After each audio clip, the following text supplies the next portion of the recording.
prepare the best that you can, and you'll really be surprised at how your body, your mind will start showing up very, very quickly. From humble beginnings, Insurance Claim HQ has grown to one of the largest property casualty firms in the country. We didn't do it alone, and you shouldn't either. Every week, we're talking to claims professionals and top experts from all over, all to help you grow your business and make you stronger. Let's level up together. I'm Galen Hair. Welcome to the Level Up Claims Podcast. A lot of people in this industry have built something that looks successful from the outside, but underneath, it feels off. Maybe it's chaotic, maybe it's draining, or maybe it just doesn't feel like what you want anymore. The problem is that most high performers don't know how to fix that, so they just push harder and they stay stuck in what today's guest calls the most dangerous place you can be: fine. Tiffanie Janowitz is a CEO, mentor, and speaker who helps leaders rebuild how they operate from the inside out, creating the systems, habits, and mindset shifts that allow them to grow without chaos and lead with real alignment. Let's dive in. Tiffanie, thank you so much for joining us. Thank you. Thank you for having me. So let's kind of jump right into it. Let's do it. I've watched a lot of your talks. I've kind of, and the central thesis that you seem to have is that this concept of fine is the most dangerous place to be. So my first question is, what does that even mean? What is fine and why is it dangerous? For me, fine means fine is essentially the same thing as comfortable or almost complacency, actually, where when we're just coasting. And that's a really dangerous place for people to be because we get into this spot where nothing's broken enough to fix. So we stay in that level of comfort. And I personally believe that comfort and complacency is one of our most widespread diseases right now because it really is just it stifles all growth all around if we stay in that spot. So why I say it's the most dangerous place to live is because, again, there's nothing broken enough to be a catalyst for change, but there's nothing exciting enough to be pushing us outside and breaking any type of mold. Yeah, it's an interesting world, right? You said one of our widespread diseases, and I don't want to put words in your mouth, but it does occur to me that right now, with all the things happening from a technological standpoint, Okay. that people are not learning new skills. They're Mhm. outsourcing all that to a computer just to tell them what they need to know, Yep, which is pretty big. Pretty big. Like as a business owner, that has huge implications for the future of my staff, right?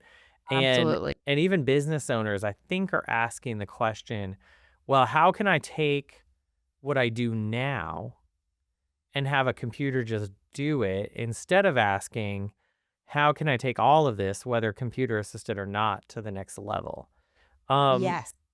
is that kind of, am I kind of on the right track?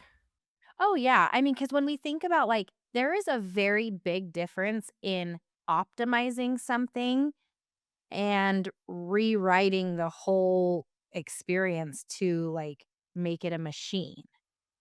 And when we're talking about relationship, I mean, at the end of the day, business decisions, partnerships, anything like that, when we boil it down, it's about a relationship.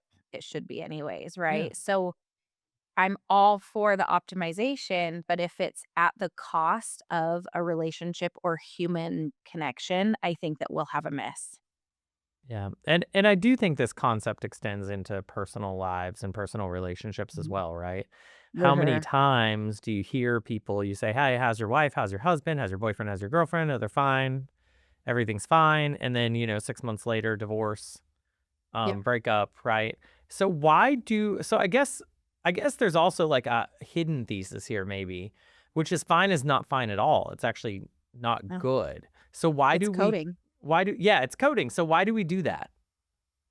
because it's easier. It's easier to just say, "Oh, they're fine. We're fine. Things are fine." And it's it's all I believe also it's like an auto response. I mean, just like you said, how often do you say, "Hey, how's so and so?" "Oh, they're fine. How are you?" It stays this surface level because we've gotten in this autopilot of we're all so go go go, we're in this go go world, and also we care what people think about us, about how things look. There's so much when we start to unpack that word of just a sugar-coated thing, I want deeper, and that's why I started being like, "Let's stop using that word. Let's choose a different description or let's dig a little deeper," because there's generally something that is causing you to use the word fine, and it's actually not fine at all. Yeah, so we do that societally, right? Hey, how are you? Mhm. I'm fine. Um, and I don't know if that's intended to be bad there. That just might be the expected response, right? Because Mhm. usually it's never true. You might be fantastic and you don't want to talk about how great you are. You might be Yeah. really depressed and you don't want to talk about that. So like I think in conversationally or at least colloquially, like fine is a lie, usually, right? Yeah. It's Yeah. never true. Yes. Oh, yeah, absolutely. And so I'm like, I've really challenged, especially when I work one-on-one with people, I really challenge them to choose choose your verbiage and descriptions in a different way. Let's get a little bit more creative or true to how we're feeling with that, and I was using this example. There were some things, a rough patch in some decision making and some things that were going on, and it's okay to say when someone says, "Hey, how are you?" "I'm not okay, but I will be." And that gives you also space to feel whatever it is, whether it's a high or a low.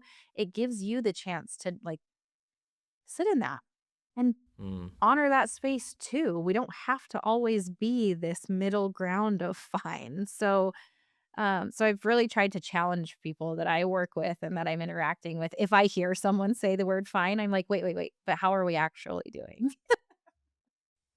Totally fair. Yeah, I mean, I'm sure I've said it a couple of times today, right? But we had a guest on the podcast early on, kind of when the podcast first started, and one of the things he said is he hates that question for that reason, right? You never get a real answer, so he Mhm. started asking a different question, right? He would say, Yes. what are 3 words that describe how you feel today?"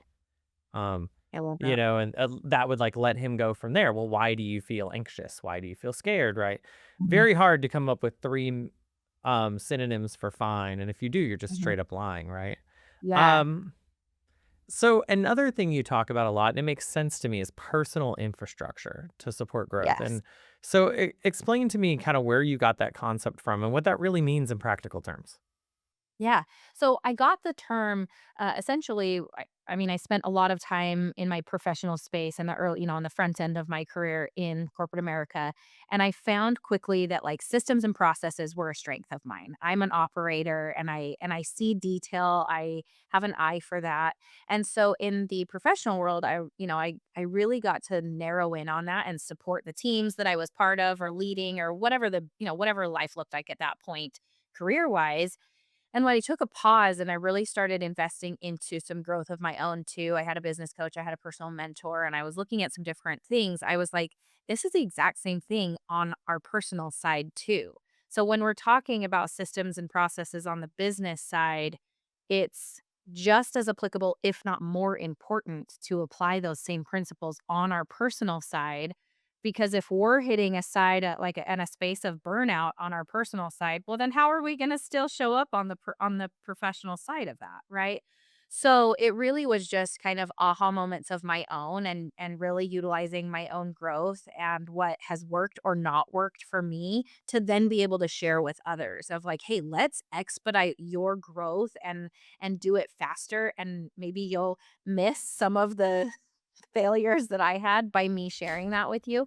And personal infrastructure is so much of what can help us of not only like expedite and do it faster or better, but it also allows us to like make more sound decisions. We're all going to hit a moment of pressure or emotional peaks or whatnot. And if we have those infrastructure pillars built up to be able to lean on in those heightened states, I mean, that's such a service that we're doing for ourselves. So, So I think infrastructure, to me at least, can mean a few different things, right? And I guess this yes. is where this dovetails. So for me, if I think about my business, I have a building that's an infrastructure, a piece of Mhm. infrastructure. I have But let's talk about a process, for instance, the way the mail comes in, right?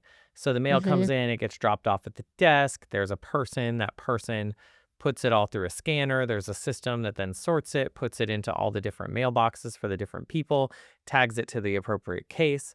And then the physical mail gets brought up to the mailboxes upstairs, right?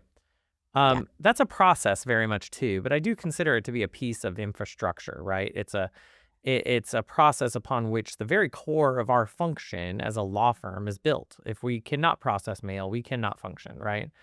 Um, so I think, and then on the flip side, infrastructure is I've got this money and these assets are usable to me and I can rely on them. And that's not a bad thing. I don't mean that to sound negative, right? My Yeah. car is probably part of my infrastructure. I rely on it quite often to get to where I Mhm. need to go. And again, Yeah. I don't make it to meetings unless I have a way to get there, right? So when you talk about personal infrastructure, you've mentioned coaching, investing in yourself, and I think those are great. So I guess I'm asking, are you talking more of doing personal development so you feel equipped to handle certain instances? Or are you talking about building systems for yourself to kind of triage and handle issues as they arise?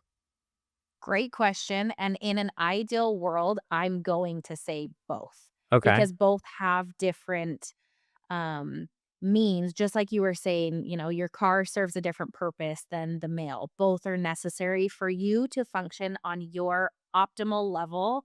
All of those are necessary. And the same goes for our personal side of that. For me to function on an optimal level as a human being, I have infrastructure like my habits, my food choices, my spiritual choices, like everything when we're talking about I liken the 5 pillars of health to infrastructure and that you can almost think of as like infrastructure beams in in a building scenario, right? Like you've got the different beams that are loaded up for different purposes to even out that weight and make the building structurally sound. We do the same thing with our person as you've got your 5 different pillars of health and you can load those up in different weights, then it helps us optimally function as a well-rounded human being. So when we go to look at all of the different angles of personal infrastructure, we are boiling it down to even something as small as, your habits that you're doing on a daily basis, that if it's a habit that is really sticking and you're consistent with it, it's something that you're not even thinking about. It's just part of your routine at that point. And that is the best and most ideal piece of infrastructure that I can help people achieve, because it's those little consistent pieces that help us with the big swings, right? And so, yes, we're talking about habits, but then if we want to optimize, then we are going to add in, okay, is coaching something that would help us at this point? Am I ready for that? Am I ready for that investment? Am I ready to put the energy into that? Or do I still need to be focusing in on some of these small things depending on, I mean, it depends on your season of life. It depends on what your focus is at that point and really where, like, what's the goal ahead that we're trying to achieve, because that part of it is such an identity piece that we're tying that infrastructure to, and not necessarily the infrastructure that's helping Tiffany and Galen today. Yeah, and I think I appreciate that distinction because that's important to me, I guess, at least, because I think we can all agree, we could probably all use a lot of therapy. Yeah. You just don't get to this point without that. But Uh-huh. we all could work on a lot of things. We all could be bigger, faster, stronger, Yes. healthier. We could all work on our relationship with God or whatever you believe, right? These Yeah. are all things that would benefit us. But those kind of fall into, I hate to use coaching when it covers so many things, but that kind of falls into the coaching category, right? Mhm. What are some, but I listened to a talk from a very, very wise lady, and she said that a lot of leaders' infrastructure breaks down in terms of like time, energy, decision making. Let me know if you figure out who she is. But what are some habits or processes, kind of what you described for that personal infrastructure that either you have in place or you've seen other people put in place that help prevent that breakdown of that time, energy, or decision making? So all 3 of the and I fully agree, like, those 3 pillars are, if we can do if we can make shifts in our life to be in the right direction in all 3 of those, then we're doing great. I hope And so I'm because just you said glad. it. So But what are some things that, like, when we're talking about all 3 of those pieces to be able to show up, we have to make sure that one underlying factor in there is really sound, and that's the self-trust aspect. Mm. Because I have to be able to believe in myself and my own inner voice enough that I am gonna show up for those small habits every day. That if I'm going to commit to something, I am gonna follow through, because if I can make sure that I'm following up on that inner voice, the decision making that I am then going to be asked to do on the outside is going to be structurally sound as well. If I can't show up for myself and then I'm asked to make big decisions for leading a company, there's a very big miss in there that I'm gonna probably at some point doubt the decisions I'm making for whatever company it is that I'm leading. I mean, it all starts in that inside baseline there. And so that's where, when we're talking about a starting point, that's the first place I wanna start with people, is taking some mass inventory in where are we at inside to start. And isn't that the hardest part? Like, there's very Absolutely. few feelings worse. Like, I think up there for me, it's like 3 things. It's like making a grand business gesture, like sending off a big gift or something and not hearing anything back. Mhm. Asking someone on a date and waiting to hear back, right? Or never hearing back. Uh-huh. Or that last one, sitting alone with your own inner voice and trying to decide whether to listen to it or not. Those are like the excruciating waiting things. And some of that I gather from some of your talks, it comes with time and it comes with dependence. And we'll try to Mhm. cover confidence towards the end. Let's talk about discipline versus alignment. I think and I do think with this complacency pandemic, so to speak, we're actually coming out of this. But I would say it Mhm. would be a truism 3 years ago that to be successful as an entrepreneur, you had very likely bought into what I call hustle culture. Fair? Mhm. Oh, yeah, I think that's fair. And I do wonder if we're starting to come out of that, but I still think the discussion's timely and relevant. So, but you kind of talk about how hustle alone isn't really at some point. Look, hustle will get you a long ways, but at some point it does Wait. stop working. Uh-huh. So talk to me about kind of the difference between just forcing discipline versus operating in alignment. When we are operating in alignment and we truly are connecting what we're doing on a day-to-day basis with that future self, like we're talking about, right? If it is in alignment, the friction is going to feel less. Now, when I'm talking about friction, I'm talking about, like, what are the excuses that will come into play, because no habit is going to come without friction. I'm not like naive to think that. But the point of building the infrastructure piece of it and building the support mechanisms there is to support when the friction is there, because it's inevitable. It's going to come in there, right? So when we're talking about the discipline piece and the alignment piece, if you are not aligned, there's going to be some point when you're going to have that waking moment of, like, what am I doing this for? Right? And if you're in line, that answer comes quickly behind that. That answer, I mean, the question is going to pop up again, because we're human and we get tired and we're going to have these swings of energy and hustle and all of the things that we were talking about. But if I ask myself, what am I doing this for? And it's out of alignment, that right there is when we're sitting there. You could be sitting in that fine state of, like, I'm doing this for someone else. I'm living a life that's not mine. I mean, we can fill in so many different answers at that point. At the end of the day, if it's in alignment, then it's going to make it more achievable to hit the discipline. So if the alignment isn't there, then the discipline will be a miss over and over and over. But with the alignment piece, that also comes at a cost of, are you ready to have outside discomfort weigh in on that? What I mean by that is, like, if you're truly aligned with yourself, it's going to make it a little bit easier to stay with the path when someone says, "Hey, you're dreaming too big," or like, "Why are you doing that?" They're questioning your actions, and if you're aligned, you have that surety behind you.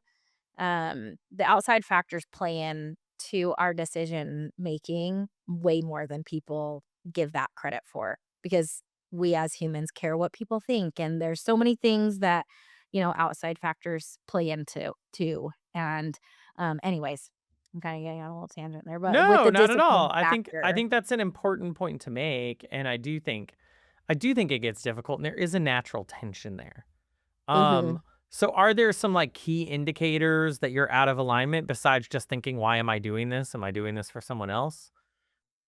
Yeah, I mean, I really think at the end of the day, like, if you're wrapping up your day, and I do feel like everybody, to stay in alignment, you've gotta be introspective on a regular basis. You've gotta turn that lens from the outside back inward and understand, like, what am I doing this for? Why, keeping your why at the front of your mind, but the why isn't really, like, good enough. I think we have to go deeper on that of, like, yes, we need the why, but what are the things supporting that? Do I know my core values? Do I know, like, again, deeper than, just like we go deeper than the word fine now, we also need to go deeper than just like my surface why, but get deeper of, okay, well, why? So I'm going to give you an example for that. I was talking to a gentleman that I do some group coaching with, and we were talking about, he was like, I really want to be, like, I want to, what was the one that we started with?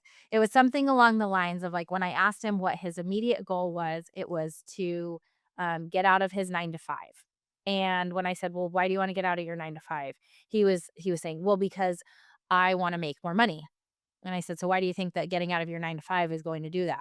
"Well, because if I own my own business, then," and we started digging deeper, and when we really, like, I kept pushing on that. "Why do we wanna do that? Tell me more about that." And we kept going, I mean, probably 7, 8 layers deep, and at the very end of it, the ultimate reason of why he wanted to be doing any type of shifting was because he wanted to be the dictator of his time to have the freedom with his family. It had nothing to do with stepping out of his 9 to 5. It was deeper than that. He wanted to dictate his own time. And so to be able to do that, we needed to connect more dots than just that initial why. But when we got to that root level, that allowed us to put some different habits that really needed to be disciplined and done on a consistent basis, to then be able to support the ultimate why. So, Yeah.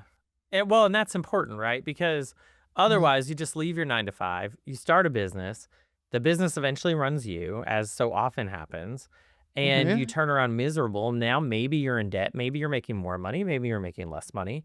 But the one thing you do not have is your own schedule. And, mhm. however, you could build a business around that. You know, Yeah. I only work these hours. I have set up my business in a way where I can just disappear if I need to disappear. So those are options. I guess kind of as we talk about this alignment and these decision making, I guess I do have a question about that though. Why is it, do you think at least, that these high performers tend to default when things get tough to going back to just grinding hard as opposed to fixing alignment? I think a big one is, like, fear to fail. I think that if they, like, get back into the hustle, then they're gonna be like, I can fix this faster, I can blah, blah, blah," which I do agree that the faster we take action, we can recover on things faster. But if we're looking at it in the viewpoint of, like, I am in a like, I don't wanna fail, I'm afraid to fail, then we're not making sound decisions as far as, like, should I be the one doing the hustle? Or is there someone that I need to tap in from my team that can do this better than I can? I believe that a solid leader should be tapping in that second option of, like, delegate out to your team, empower your team. If you can't empower the people on your team, then we haven't built a team to support you. It's going to be easier across the board that to be able to tap in those right people. I want to be the one that can do it the least efficient on my team. That means I'm building an incredible team around me, but that's my ideal type of business. So I think we default into that hustle grind because of a lot of, like, what we're taught also, to like, we weren't taught to, like, okay, let's zoom out a little bit and tap in the right can someone do it better than me? We're like, "Oh, I can do it better. I can do it faster. So I'm just gonna burn myself into the ground until we get there." You know?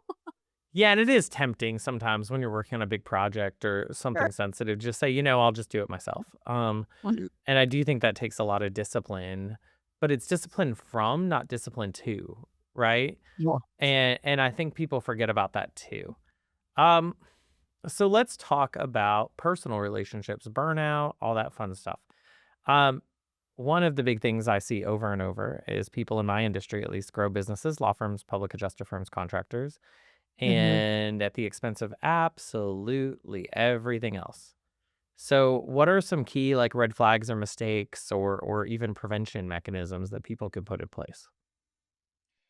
I had a really interesting conversation with a friend last week, and we were talking about this same thing because I was saying that time management, we were talking about like the top key thing that I think as high performers are missed a lot in the founder world, in the investor world, in the startup world of your own businesses and everything, because we get into that hustle mentality. And while there is an importance for that, and the importance of action taking and hustling, she was saying, "Well, Tiffany, like where I am, you are creating time and people are working around the clock and we will be taking meetings at 11 p.m." And she was just like talking about, she was describing the ultimate hustle, right? And for me, I was like, I fully disagree, because that is where you are going to, like, yes, you may be moving your needle 5 times faster than me at the first, but I'm going to catch up with you. But because I've built mine structurally sound, I'm going to be able to keep going, and you're going to hit burnout without fail, because that hustle is coming at a cost. Everything comes at a cost. So we have to decide, okay, what's our risk to reward ratio? What do I want to cost myself right now, which at what we just described is all my social time, all of my personal time, all of fill in the blank. A lot of times this is going to be health for people, like nutrition and physical health. And when we start pulling from those buckets, you're without fail going to hit a point at the end of the day that you're like, "Oh my gosh, I'm exhausted. And yes, I have this great business, but now my health is in the garbage." And we all know, like, if my health goes in the garbage, then everything's going to come to a screaming halt, unless I've built perfect systems along the way, which is usually not the case. I mean, there's just the risk on that side is so much greater for a very abrupt stop. Whereas if we're talking about the risk of maybe growing a little slower because I'm being more intentional with where I'm putting my energy and my time, that is something that's sustainable. And now we're talking about sustainable scaling in business, because when we hit that point of, okay, we're going from 6 digits up to 7 digits, 7 digits up to 8 digits, we don't have this huge gap to fill in because we were hustling so fast to just get the number, you know? Yeah. No, and I think that's so important. And you know, one of the things you mentioned, so I actually kind of skipped. I didn't follow my normal structure in these, and I did that intentionally because I thought we'd kind of end with it. Normally, I ask people to go through their background. I ask them to tell me how they got here, what made them interested in this, all the fun stuff to get to know you. Yeah. You have such an interesting, compelling story. Interesting probably is not the fair word. Horrific, really, but a great Mm. story. And because Yeah, your health did go south really it hard. And I mean, I've had friends that have dealt with it similarly. And I mean, the way they phrased it is they said their body committed the ultimate betrayal on them. So you faced, I believe it was breast cancer, right?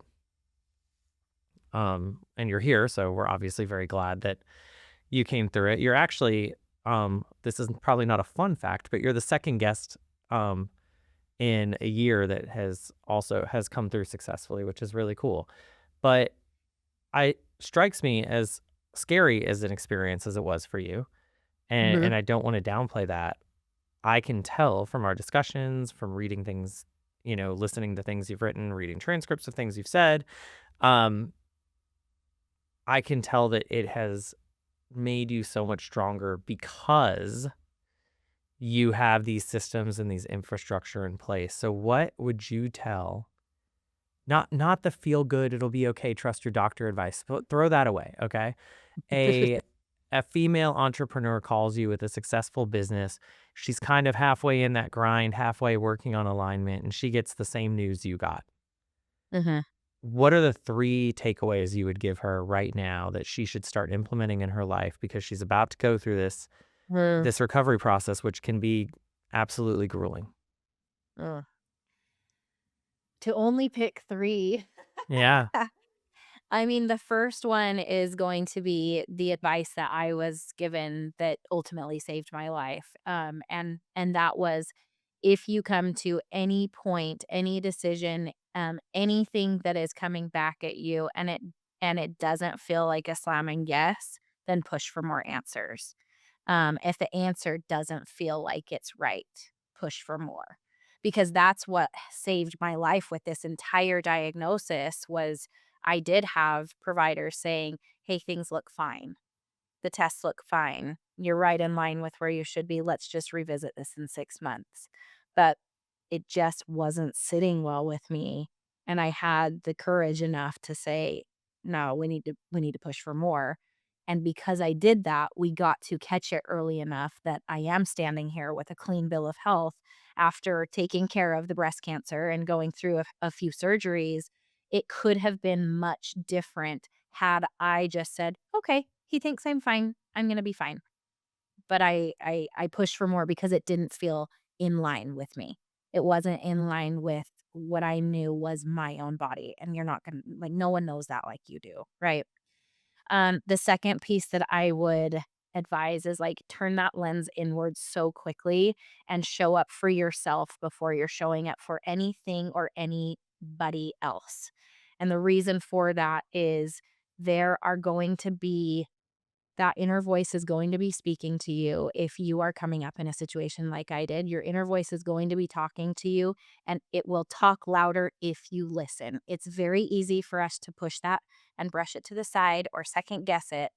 But if you really are giving yourself the space to turn that inward, then you get to honor those days of really like analyzing, okay, what do I need to do or change right now so I can focus on my healing? I can focus on this journey or this unknown that's ahead of me. I've gone through all of these chapters, right? There was periods of unknown where I was sitting there saying, I don't know what's next. And my wife and I are having very serious conversations of our family dynamic could look different at the end of this. Let's talk through that. That's very uncomfortable, but I would rather go through that so we feel prepared.